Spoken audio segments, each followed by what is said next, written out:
bem-vindos a mais uma análise aprofundada. Hoje vamos olhar para Hanahata, que fica no distrito de Adachi, em Tóquio. O nome é curioso, não é? Hanahata, literalmente campo de flores. A questão é, será que a realidade corresponde? Pode haver surpresas. Vamos investigar isto usando o material que reunimos. Artigos, sites locais, notícias, um pouco de história e urbanismo. Exato.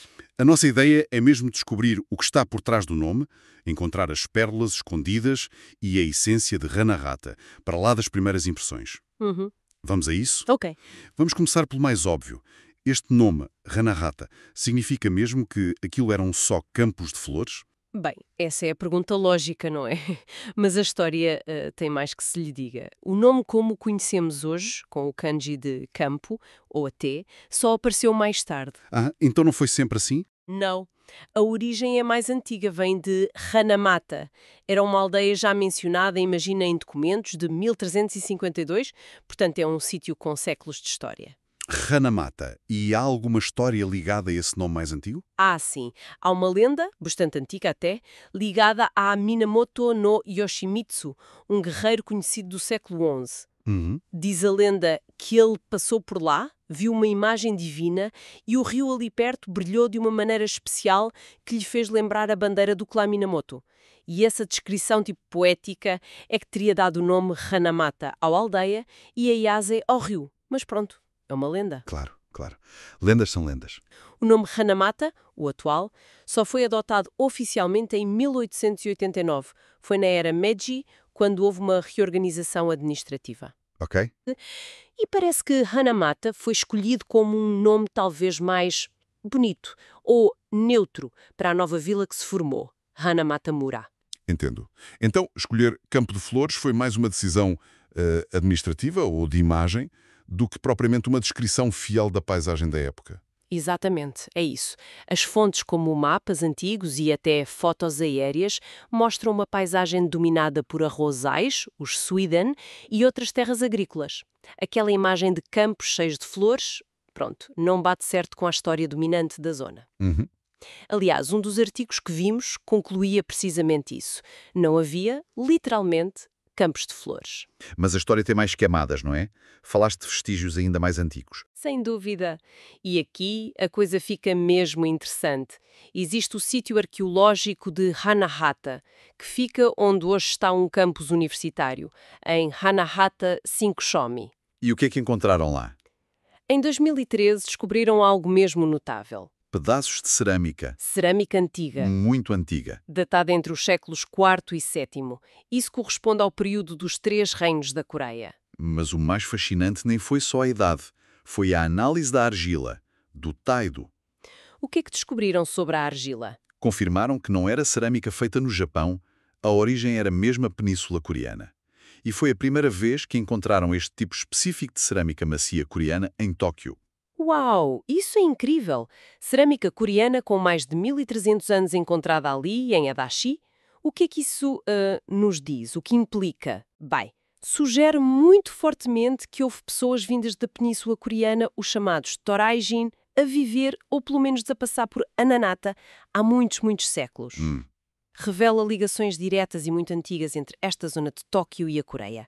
Uma conexão que, se calhar, não associamos logo a estes bairros mais periféricos. Mostra que a história local pode ser bem mais profunda e interligada do que pensamos. Essa descoberta de ligações tão antigas é fascinante e leva-nos a outro ponto-chave em Hanamata que mencionaste ser um tesouro histórico, o Santuário Owashi. Sim, sem dúvida. O santuário Owashi, que também chamam Hananata Owashi Jinja, é um local com um peso histórico enorme, especialmente para as tradições de Tóquio. Por que especificamente? É considerado o berço de um festival muito famoso, o Tori no Ichi, a Feira do Galo. A versão que se faz lá é conhecida como On Torichi, ou seja, o Tori no Ichi original. Ganhou muita popularidade já no período Edo. E esse festival ainda acontece lá? Sim, todos os anos em novembro. Acontece nos Dias do Galo, segundo o calendário tradicional. É uma celebração muito animada, ligada a figuras lendárias como Yamato Takeru.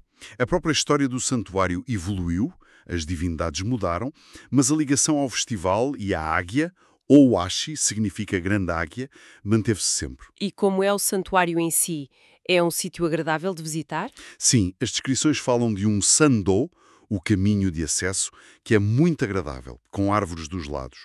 Cria um ambiente calmo. E ao lado do caminho há uma zona jardinada com um lago muito pitoresco. Ah, que interessante. Tem lá um pequeno santuário da água. É um recanto bonito, de facto. Algumas pessoas até acham que é um power spot, um lugar com uma energia especial, por causa dessa calma e beleza. E o festival o Torino Ichi, o que é que o marca mais? Lembro-me de ouvir falar de uns ancinhos. Exato, são os kumadé. É o símbolo mais conhecido. São ancinhos de bambu, mas muito decorados, cheios de símbolos de boa sorte, figuras, máscaras. A ideia é que servem para apanhar ou recolher a sorte e a prosperidade para o ano seguinte. É ótimo para os negócios, dizem. Que giro.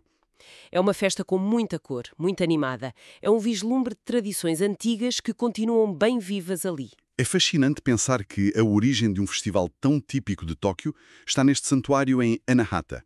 Mas a área também está em coisas mais recentes, não é? Falaste de um jardim comemorativo. Sim, o jardim comemorativo de Hanahata, o Hanahata Kinantayan, foi criado em 1984. Foi para celebrar os 50 anos do distrito de Adachi e faz parte de um parque maior, o Parque Hanahata. É um jardim de passeio, do estilo Shisenkaiyu Shiki, organizado à volta de um lago central. É um estilo tradicional japonês, mas o que o torna diferente e bastante invulgar para um jardim público moderno são as muralhas de pedra e os fossos. Muralhas e fossos? A sério? Sim, fazem lembrar um castelo japonês, um jokaku. É algo que não se espera encontrar num jardim de parque criado nos anos 80. Um jardim com ares de castelo em Adachi. Isso é mesmo inesperado. E parece muito interessante. É curioso. Outro destaque é uma cascata artificial, grande, com 3 níveis. Foi construída numa colina artificial, um Tsukiyama, e usaram pedras de boa qualidade, como as pedras samba, que são conhecidas pela sua beleza. Nota-se que houve muito cuidado na escolha e disposição das pedras, Niueishi, por todo o jardim, seja nas pedras que servem para atravessar os riachos, Sawa Tobiishi, ou nos arranjos rochosos Ishigumi. Tem também um mirador coberto, um azumaya com boas vistas, e uma zona que simula uma praia de seixos, um surama. Parece muito bem pensado. Sim, tudo isto faz lembrar, talvez, a inspiração nos grandes jardins dos senhores feudais, os daimyo, ou até jardins imperiais do período Edo. Imagino que seja um jardim bom para visitar em diferentes alturas do ano, não? Sem dúvida. O parque à volta tem imensas cerejeiras, umas 100, dizem. Por isso, na primavera deve ser um ótimo local para o hanami e no outono, claro, com as folhas dos áceres a mudar de cor, o koyo, a combinação da folhagem com as pedras e a água deve ser espetacular. Deve ser lindo, sim. E dentro do jardim há um edifício, o Okatei. Tem um café, acho que um dos artigos mencionava um Hana Daiori Set, um conjunto de chá com um doce. Tem uma galeria e salas de chá de estilo japonês. Dá para fazer uma pausa. Li também que fazia um evento especial no outono, com iluminação à noite. E isso mesmo, uma iluminação de outono, aqui no Haitopu. Costuma ser aos fins de semana, ali entre o fim de novembro e o início de dezembro. Deve criar um ambiente diferente. Sim, as descrições falam de um ambiente mágico. As luzes quentes a realçar as cores do outono, a cascata iluminada, até a Jukitsuri, aquelas proteções de inverno para as árvores, ficam bonitas e iluminadas. Parece uma ótima forma de ver o jardim de outra perspectiva. E é bom saber que pensaram num percurso acessível também. De facto, parece um oásis moderno e uma descoberta muito interessante para quem visita a área. Pronto, já falámos do santuário histórico, deste jardim invulgar. Há mais alguns cantinhos escondidos que recomendarias em Hanahata? Sim, para quem gosta mesmo de explorar e sair dos roteiros mais batidos, há outras coisas. Por exemplo, mencionaram o Parque Biotopo de Kuabukuro. É um parque focado na natureza local. E o curioso é que foi feito no terreno onde antes era uma escola primária. Que interessante. E outro ponto curioso é o Santuário Azama, conhecido ali na zona como Nora Azama. Azama. Tem alguma coisa a ver com o Monte Azama? Ou Fuji? Com o Fuji, tem um Fujizuka. É um monte artificial feito à escala a imitar o Monte Fuji. Antigamente era uma forma das pessoas fazerem uma peregrinação simbólica ao Fuji sem querem de fazer a viagem longa e difícil até à Montanha Real. Que fascinante. Um mini Fuji para peregrinação. Exato. É um elemento cultural muito interessante, mostra as crenças populares da época. As fontes mencionavam outros templos e santuários, claro, cada um com a sua pequena história, com um túmulo de um pioneiro da lavandaria, outro com uma torre com a China antiga. Mas estes dois, o parque e o santuário com o Fujizuka, destacam-se pela particularidade. E qual é a sensação geral que se tem da área hoje? Como é que esta história toda se mistura com o presente? Nota-se bem essa transição. O que era uma paisagem muito rural transformou-se numa zona residencial, mas mista. Tem casas, prédios, os parques de que falamos e ainda há zonas em reurbanização, especialmente mais a leste. Uhum.